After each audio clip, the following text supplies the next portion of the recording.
Bloomberg Audio Studios. Podcasts, radio, news.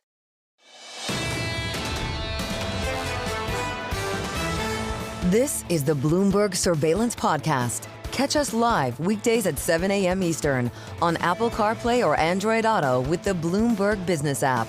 Listen on demand wherever you get your podcasts or watch us live on YouTube. Constance Hunter here, Chief Economist, EIU. I was to get us to the report. Rebecca Patterson scheduled afterwards, commercial-free across the nation in this hour. Constance, so there's no whisper number. How do you guess the inflation report if there's so many subsets? Do you have to go down to each subset to try to piece out a guesstimate? Yeah, I mean, we've always had a granular view of forecasting inflation, but it has gotten more granular given what's happening with tariffs. And of course, we're looking at the impact of commodities prices. We have other idiosyncratic factors like what's happening with beef shortages. So there are a lot of cross currents going on in this inflation Real estate's data. the biggest weight? Or like everybody's talking used cars. Don't tell me used cars is a big weight, is it? It's not a big weight. Real estate's really important. And in fact, we're seeing the new tenant rent index starting to rise. We're seeing people preferring to rent rather than own. So new households that are forming are renting. And that's pushing up rental prices in the new tenant rent index. We're going to see that feed through to all the components of the CPI in the coming months. If inflation is creeping up, that's kind of a tough environment for the Fed to cut rates, isn't it? I mean, creeping or shooting is both of them are tough. Right. But I think what makes it especially tough, right, is that services inflation is elevated and sticky. It came down and then it sort of stalled out.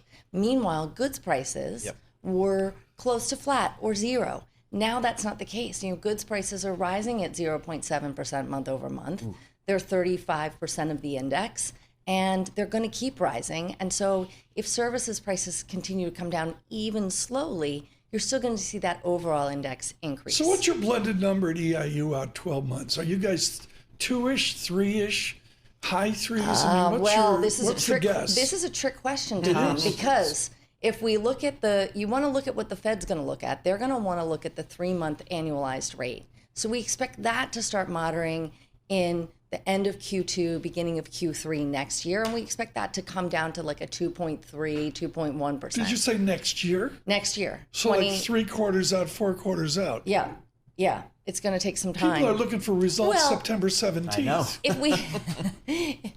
So, I mean, again, that's inflation here. How about kind of the labor market? I mean, that's another thing that I think people feel comfortable with where we are here, but they say, boy, if you look under the hood, some of the trends might be going the other way here. Well, we've been concerned about the under the hood since the start of the year. Okay. And it's the under the hood that has made us have our call that we think the Fed is going to cut.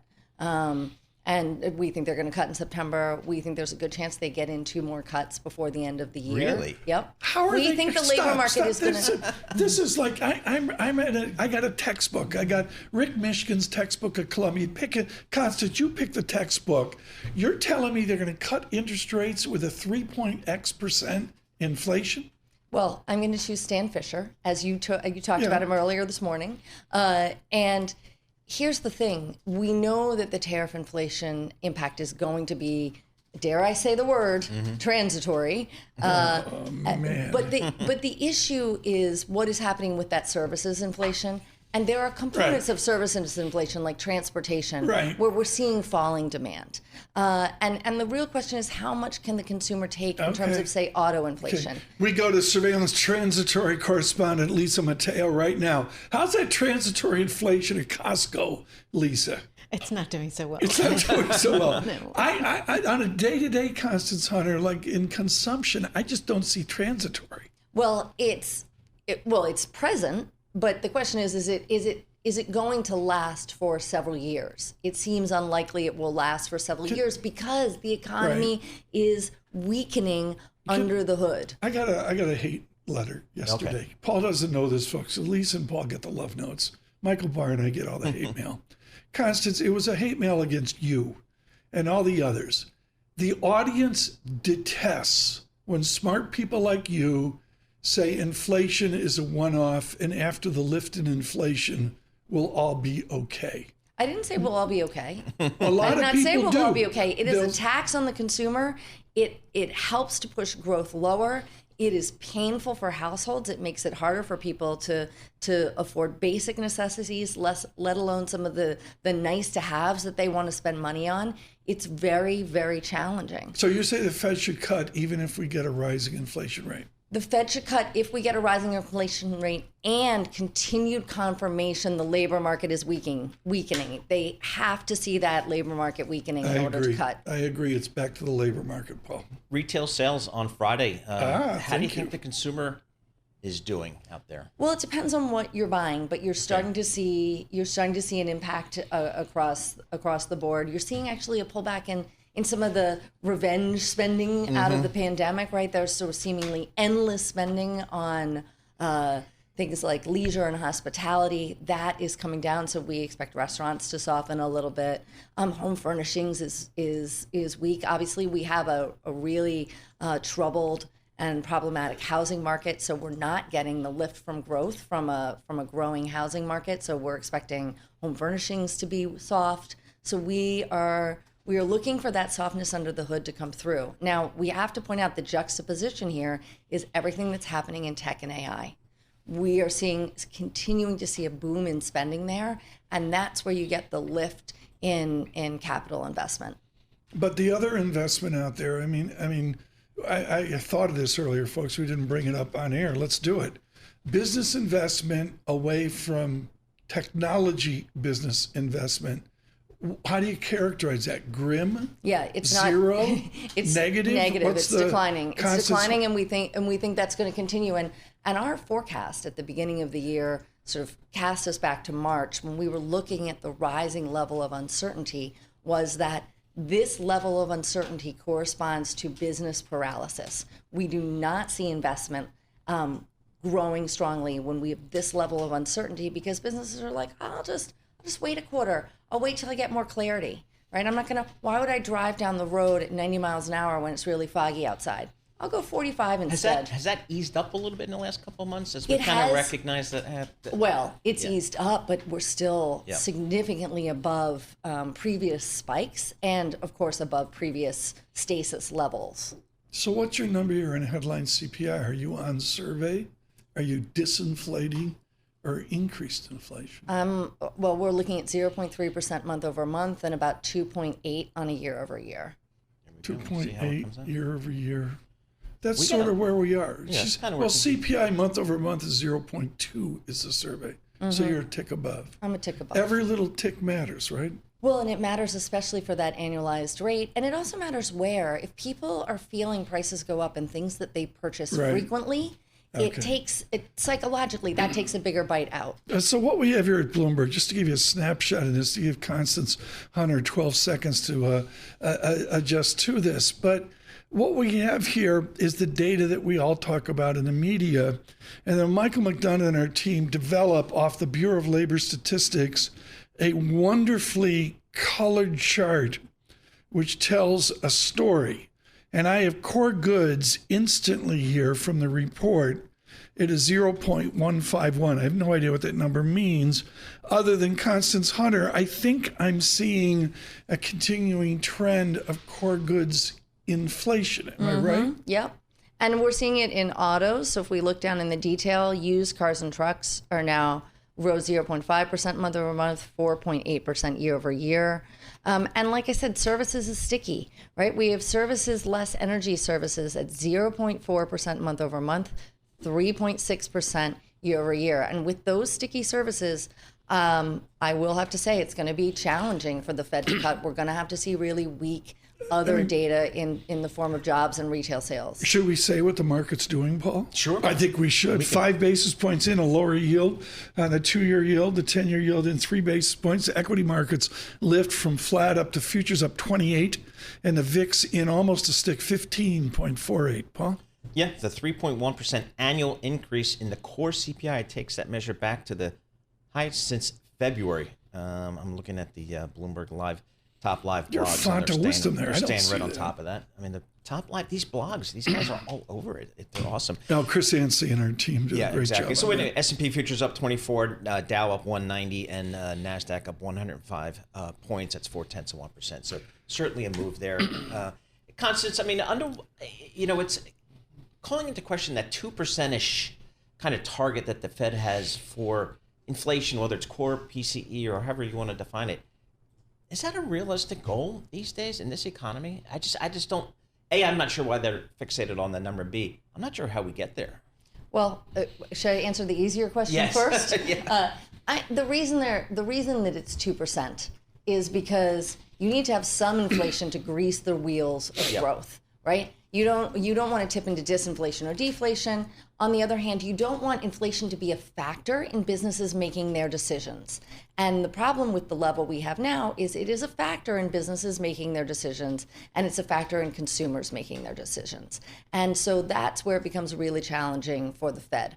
On the other hand, we see this as a tax on the economy.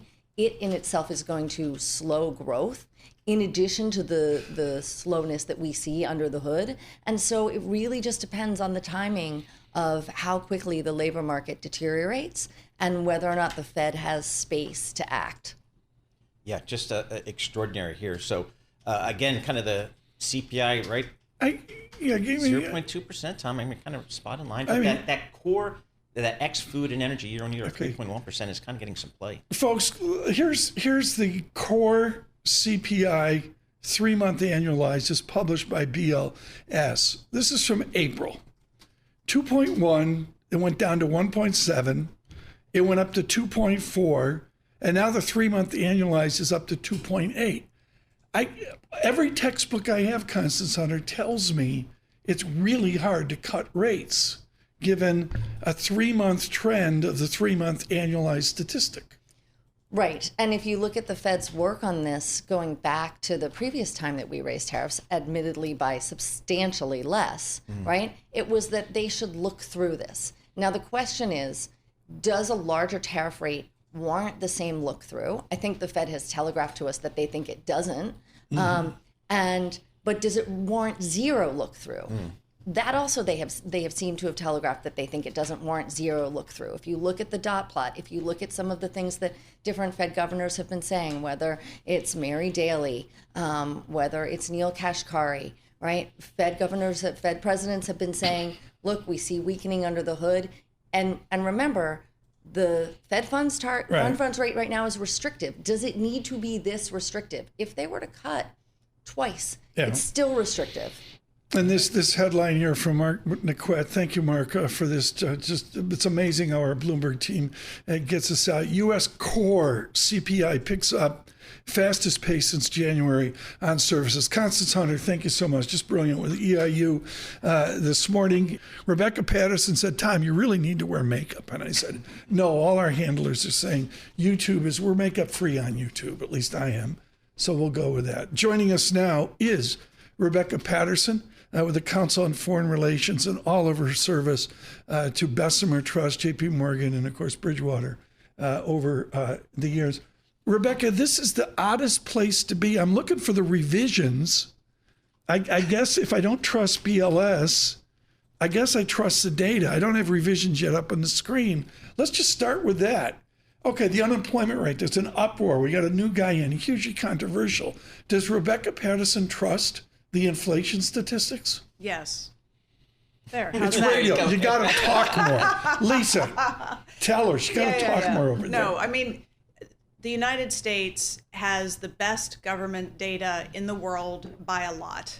And there are dedicated civil servants who literally go around the country checking prices in every community of every variable and making sure the data is as clean and reflective of what's really happening as they can. My textbooks say you got to be nuts. You can't cut rates given a 2-ish, 3-month annualized inflation. Do you see any sense of transitory in these statistics?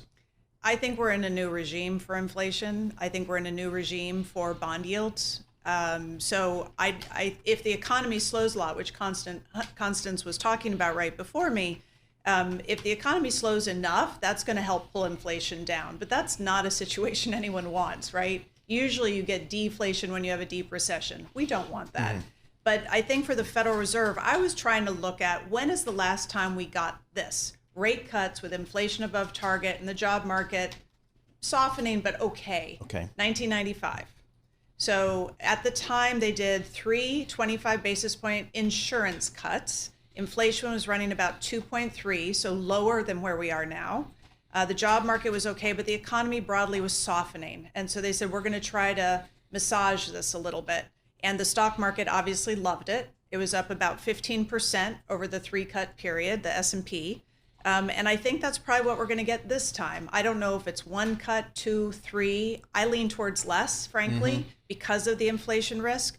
And I think they'll do a cut in September. It's so priced in, it would be very difficult for the Fed to argue against that. But Jackson Hole later this month, I believe it's August 21st to 23rd, that'll give us some more color, I think, on the sidelines of where they're leaning. Bloomberg Intelligence U.S. rate strategist Ira Jersey out with the first take, saying basically this CPI print with the CPI running at 0.2% on the headline suggests that the PCE print will allow the Fed to ease in September. So that's the first take from Ira Jersey here. What do you make, or what did you make, Rebecca, last week of the labor data and then the president, firing the BLS head and all that kind of stuff? What did you make of all that? I mean, is there an opportunity for the government to modernize its data collection? Absolutely. But this is not easy, right? If you think about people do analysis of data looking back 10, 20, 50, in some organizations 100 years, if I suddenly change how I collect the data, I have to make sure that new methodology doesn't screw up how I look at the old data, right? We don't want apples and oranges. So it's actually a very difficult process to make these changes. And you need resources to do that. The government has cut the budget for the BLS, the Bureau of Labor Statistics, so they have fewer resources, not more, to do this modernization. But I do think they would agree that this is the direction they should go. Try to see what tools are out there they can use to include in this process to make sure the data is as relevant and reflective of the economy as possible. Firing the head of the BLS, I think, was performative and really a shame. I think at the margin, it's one more small nail in the coffin of credibility of U.S. institutions. McKee's going to be with us here in a bit, but let's start with you, Rebecca. My biggest problem with us, you and I have talked about this before, is we set up, and I'm not going to blame Alan Greenspan. I'm going to think it's going to come on behind Greenspan, this idea that if we cut rates once, we've established a new vector, a new trend of cutting rates. Why can't they come out, given the mess we're in, whatever anybody's politics, and say, we're going to do a one-off 25 beep cut? Why can't we do that? I think that's what they'll try to condition the market towards, that we felt there was room to make this one insurance cut, and then we're going to continue to be data dependent and see what's needed. The job data is really tough. I was just looking before I came in this morning. On one hand, you have the small business sentiment survey this morning. Small business is a huge part of the labor market. Confidence improved in July after the big, beautiful fiscal stimulus bill was passed, but uncertainty is high. You get Challenger and Gray showing layoffs year to date, the highest since 2020. But we know a lot of layoffs are very specific: federal government, technology. So you can easily paint bullish and not bullish, but okay pictures of the labor market and bearish. And I feel like right now, depending on where you sit in the Fed, you can select data to have a reasonable argument for your view. Are the separations in America? I mean, I think, Luddite 19th century. I look where we are as a nation, and we're almost needing to prescribe, rather, 2 or 3 Fed policies.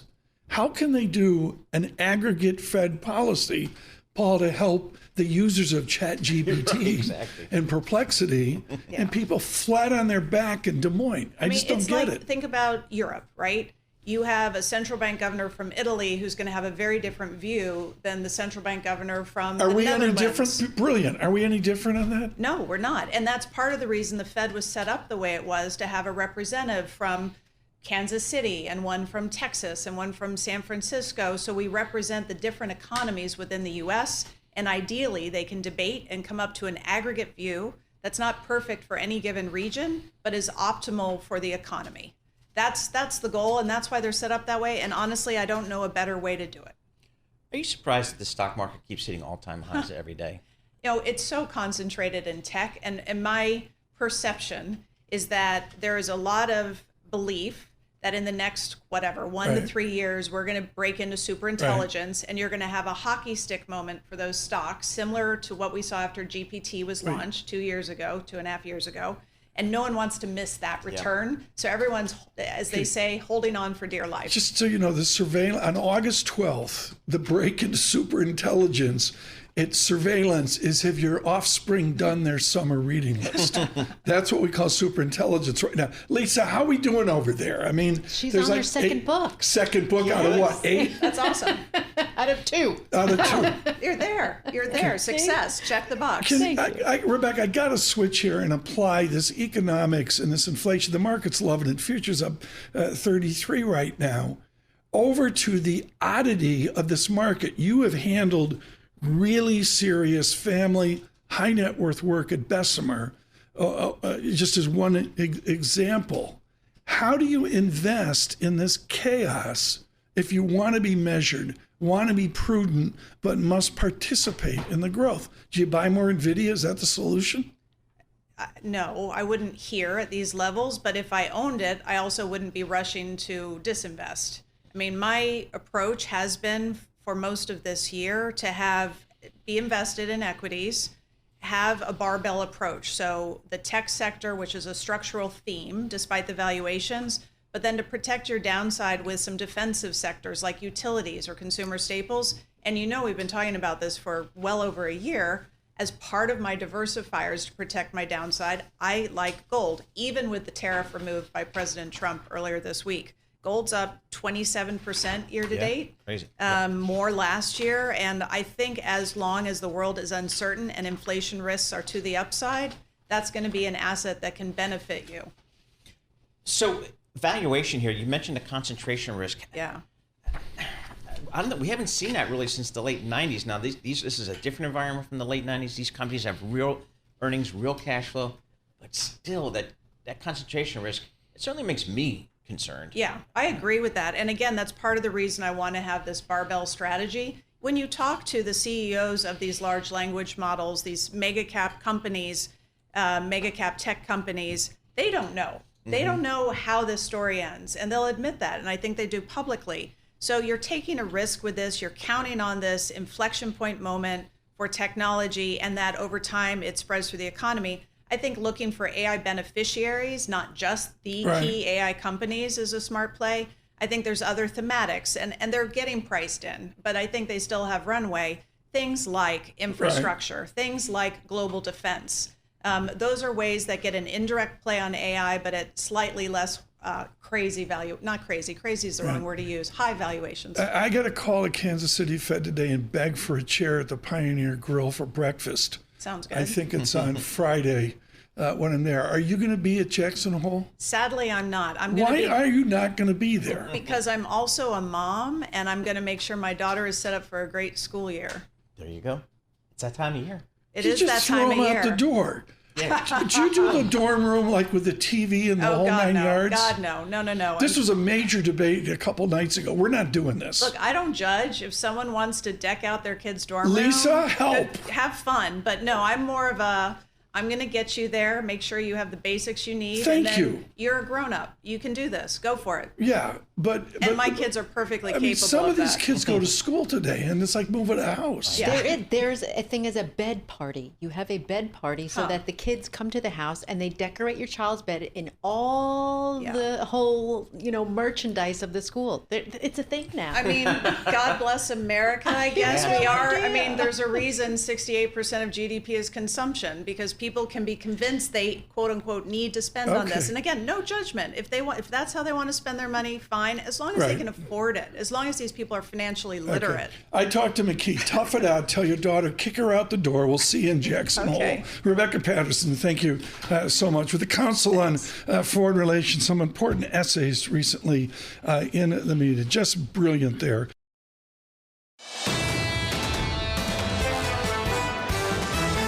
You're listening to the Bloomberg Surveillance Podcast. Catch us live weekday afternoons from 7 to 10 a.m. Eastern. Listen on Apple CarPlay and Android Auto with the Bloomberg Business app. Or watch us live on YouTube. Joining us now from Bloomberg Intelligence on fixed income, Ira Jersey as well. Ira, as you set up to right to the end of the week, are you looking at bills, notes, bonds, or are you looking even more short term than that? Well, actually medium term, but we're looking at real yields and what tips are doing and what they're suggesting for inflation going forward, because obviously the market and how it prices for inflation going forward is going to be one of the determinants that the Federal Reserve is going to use for determining whether or not it's close enough to its target of 2% to cut rates, maybe as early as September. Okay, but I'm seeing a real yield. Am I right? The real yield is a general statement within range, hasn't broken out up or down? Yeah, it's been in this range for the better part of this year. You know, call it one on the 10-year, about 1.5% to 2%, and you know we're toward the top of that right now. And I suspect that over time, as the Federal Reserve cuts interest rates, whether or not that's warranted is one thing. Right. But you will see probably real yields move a little bit lower, but it'll move lower in a what we call a bull steepening. So you'll see short term, like 5-year and 2-year tips yields probably fall much more quickly than 10-year yields, because the longer term real yields are affected not only by monetary policy but also by expectations of supply, right? What is the deficit going to be at? And you know, so far we haven't seriously addressed deficits, and we're still going to have $2 trillion more of treasuries a year from now than we have today, and that's going to continue to prop up long-term real yields. Neil Dutta just out with a note from Renaissance Macro. He says, you know, for the Fed, July CPI data likely cements a September rate cut. Do you think that's how the market's interpreting, Ira? Yeah, so the market's almost fully priced for a September rate cut. What's interesting is that we're priced now for a September rate cut and a December rate cut. My feeling is that once the Fed starts to move, they're going to move and keep going. They're not going to skip a meeting just at random. So I think that if they do cut in September, they'll also go in October and then December. Now, will they go more than, say, another 4 cuts and cut 100 basis points, or will they cut more than that? Still an open question. I suspect that ultimately they will cut to below 3%. So you're talking about 150 basis points, 175 basis points of rate cuts this cycle. Well, keep in mind, Tom, the way that they're thinking about this, look, inflation right now is 2.5%. Fed funds is over 4%. So that means you have a 1.5% or more than a 1.5% real funds rate. So to get the neutral under kind of a simplistic view of the world, they could be able to cut 175 basis points and just be at neutral, as opposed to being at a restrictive Fed funds rate. Then why aren't we? Why haven't they cut? Yeah, I think they haven't cut because they are worried about inflation, right? They're worried about another spike of inflation, and seeing with all the tariffs and the like, they are concerned about that. And also, until recently, remember, the job market seemed to be holding up reasonably well.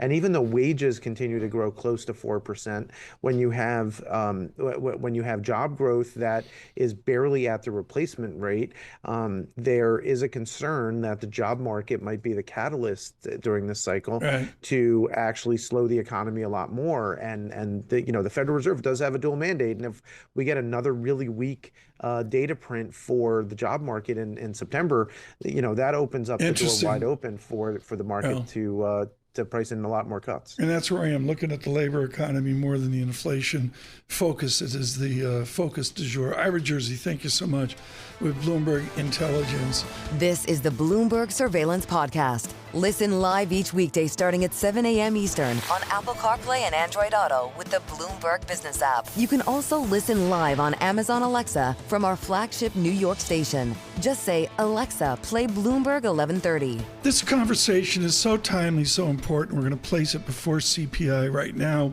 As you know, the president and Mr. Putin will meet in Alaska, site unknown. Anne-Marie Horton are reporting on that each and every day. And Ukraine is on the periphery. Kira Rudik is of the Ukraine parliament, serving as a people's deputy of Ukraine and from the Holos party. And we're thrilled she could brief us this morning. Kira, all of Ukraine must be riveted on this debate. What is Ukraine's best outcome for this Friday meeting? Hello, and thank you so much for having me.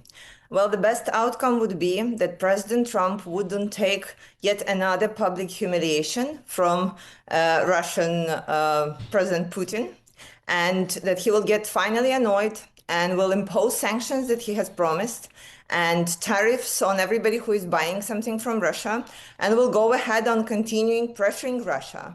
The best outcome would be for President Trump to realize yet again that it's not Ukraine that is on the way of the peace coming, and you to judge if it's realistic, but this will be the best outcome that we can hope for. Should Ukraine give up territory, acreage, land?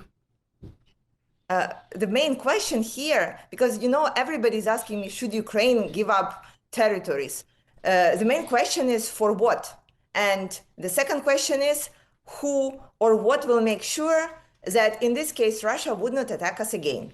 Because asking Ukraine about territories is a simple question. Asking who will make sure that Russia will keep their part of the bargain, whatever that bargain is a complicated question, and we didn't hear any single world leader trying to figure out that, or at least hinting of how it will work. Because we have been in so-called ceasefires with Russia since 2014, dozens of times, and it never worked. And there was nobody to complain to. So how this time will be different? President Trump was talking about swapping of the territories. How do you make sure even if we talk about swapping territories, that Russia wouldn't take them back in like 1 or 2 years? Kira, for those in your country that advocate for peace, what is that kind of based upon? What would be an acceptable, reasonable peace negotiation forum, do you think? Again, like when we are talking about peace, of course, people here on the ground, they want peace, and we are all exhausted of the war. But we also know, again, that whatever you agree with Russia, it's very hard, almost impossible to make them stick to it. So whatever talks are about territories, about any agreements, the first thing is, how do you, President Trump or European leaders or whoever, how do you pressure Russia to keep their part of the bargain? And before that, anything else is useless to discuss, because if the security guarantees are not there, Russia will just use this time to regroup, and they will attack us again in a couple of years. This is what happened again and again to us. This unique situation, and if we assume Mr. Zelensky is on the outside, what do you need from Europe? Are you looking to individual nations, Kira Rudik, or are you looking to Brussels of a modern European Union? What worked for us in the past is working with the individual nations. Right.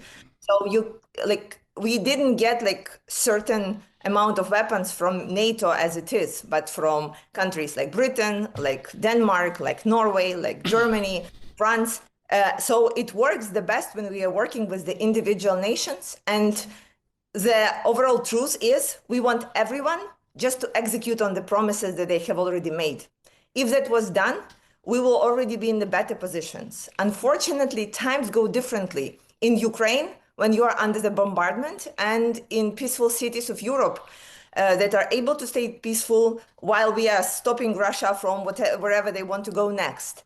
And so sometimes between the political promise and the moment when Ukrainian soldier is getting weapons in his or her hands, it could be years. And this is not something that we can afford right now.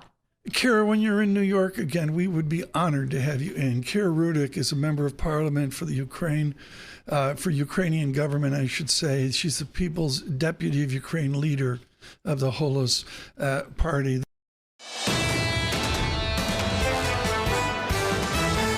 This is the Bloomberg Surveillance Podcast. Listen live each weekday starting at 7 a.m. Eastern on Apple CarPlay and Android Auto with the Bloomberg Business app. You can also watch us live every weekday on YouTube and always on the Bloomberg Terminal. Hugh Van Steenis and the rest of the elite of the United Kingdom have lived it.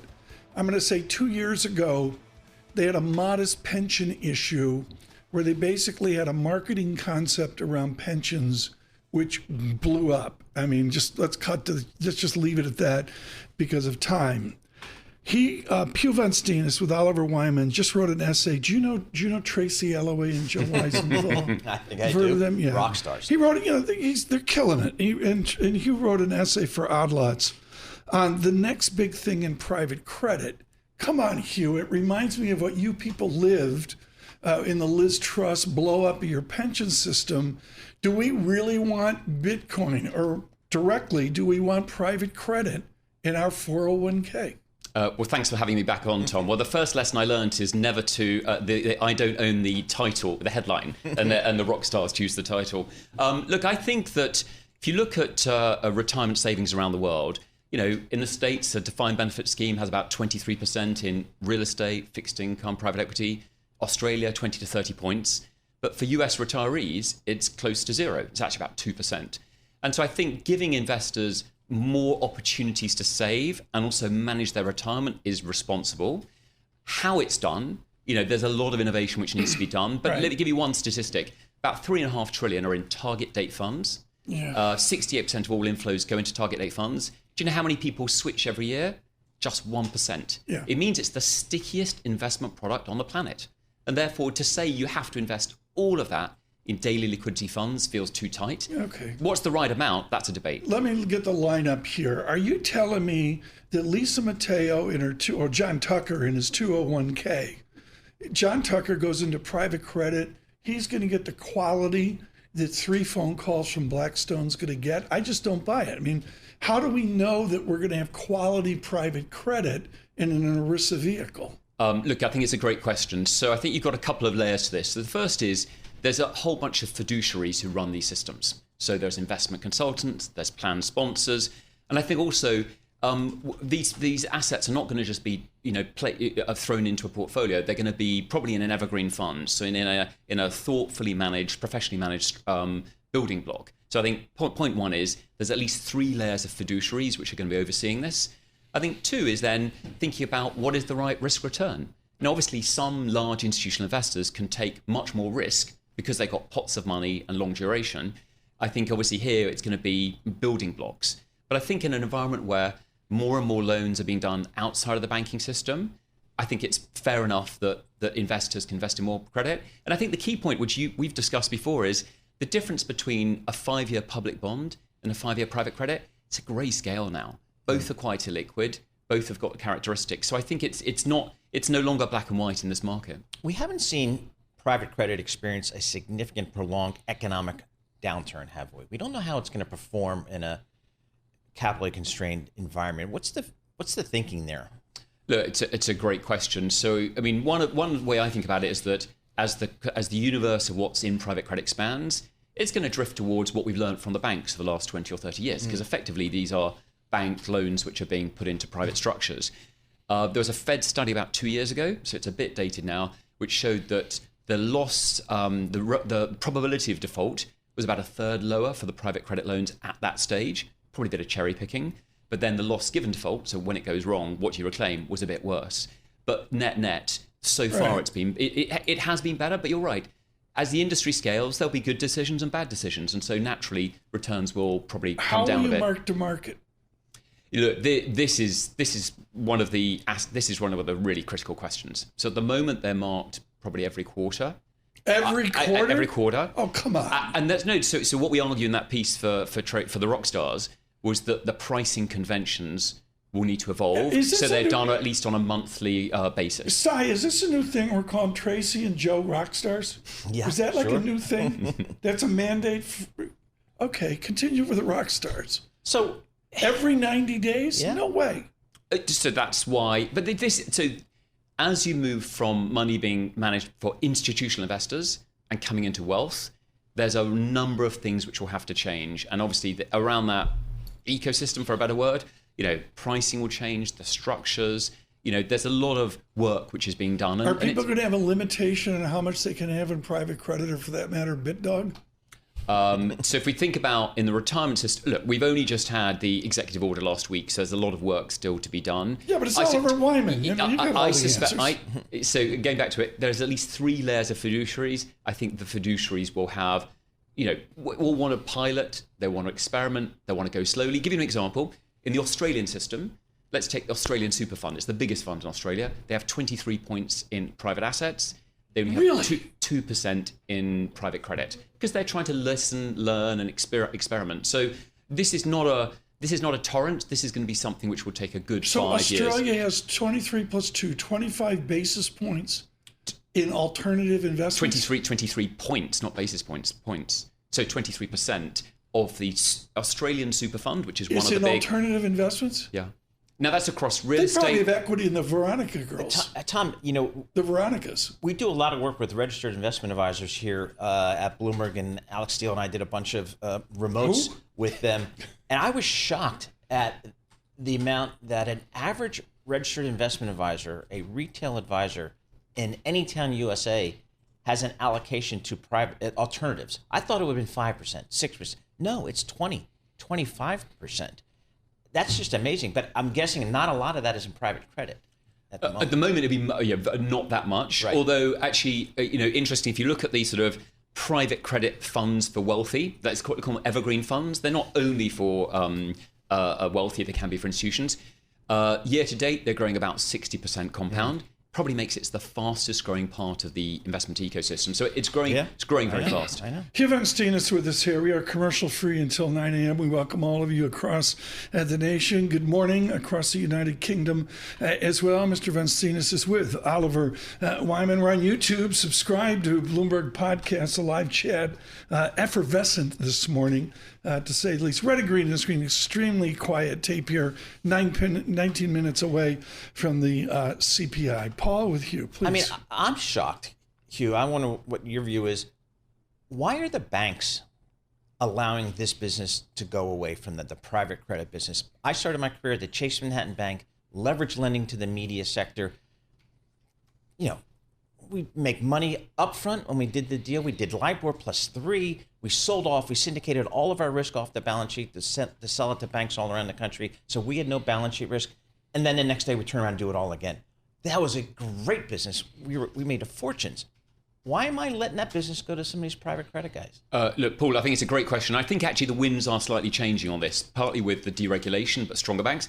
But let's face it, post the financial crisis, there was a whole re-regulation of banks. Yep.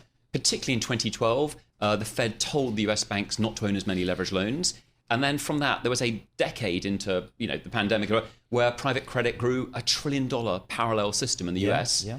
Now, as we come to today, then we're obviously 23, with the interest rate shock, banks are on the back foot. They also were cautious. Today, the leading banks are now much back on the front foot. And if you look at the leverage lending space, many of the banks have tried to refinance the private credit loans and lift them to try and argue them back. But, there's also some structural areas where many of the private credit firms being entrepreneurial are now looking for fresher pastures. So they're looking into equipment leasing, aircraft leasing. Well, banks have just got out of aircraft leasing, years ago. Data center financing, again, that's moving increasingly towards the private credit. So, look, I think everything has a cycle, and I think the smarter private credit firms are looking for fresh loans. Okay, I mean, everybody wants in on this. I get it, and it's a $umpteen trillion 401k plan. What are you worried about, Hugh Van Steenis? What's the, paragraph 3, page 12, the red herring ages ago? What's the risk factors here? Look, I think it's a number of things. So as you move towards the wealthy and retail, I think, as you said, Tom, we need to get the pricing conventions, the right structures, the right cash flows. There's a whole bunch of stuff around the engineering of the plumbing. And look, what we've learned in finance is often it's the plumbing which actually creates the problem rather than actually just the assets themselves. So tranches, folks, are not a trench, a tranche. Tranches are from high quality pieces of whatever it is down to a lesser quality. We learned in 2007 that the quality tranches moving was a really ugly mover for institutional money. Is private credit going to be tranched out so you know in your 401k the level of risk of private credit you're going to have in your portfolio? This is something that I expect. I think the ratings agencies are all over this space. They see a new business in trying to rate a much larger amount of the private credit space too. And look, Tom, I think we need to be careful here between the risky stuff, the non-investment grade, and the IG. That, what tripped us up in the financial crisis was buying an awful lot of stuff that people thought was low risk. Actually, the non-investment grade, by definition, it's risky, so you don't pile it on. We got to do a joint interview with Hugh Van Steenis and Mark Carney. Yeah. Only Carney's a little occupied. Yeah, something I think like so. That. I think Thank you. Hugh Van Steenis working with the Bank of England a bit ago. This is the Bloomberg Surveillance Podcast. Listen live each weekday starting at 7 a.m. Eastern on Apple CarPlay and Android Auto with the Bloomberg Business app. You can also listen live on Amazon Alexa from our flagship New York station. Just say, Alexa, play Bloomberg 1130. With the newspapers, Lisa Mateo. Okay, Tom, I thought you would get a kick out of this story because I know you love the dreaded Yankees, as you call them.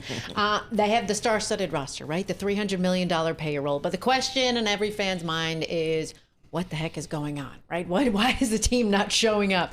They came out of the weekend barely clinging to the half-game lead over the Cleveland Guardians to get that final AL wild card spot. So the Wall Street Journal kind of puts the spotlight on the ownership.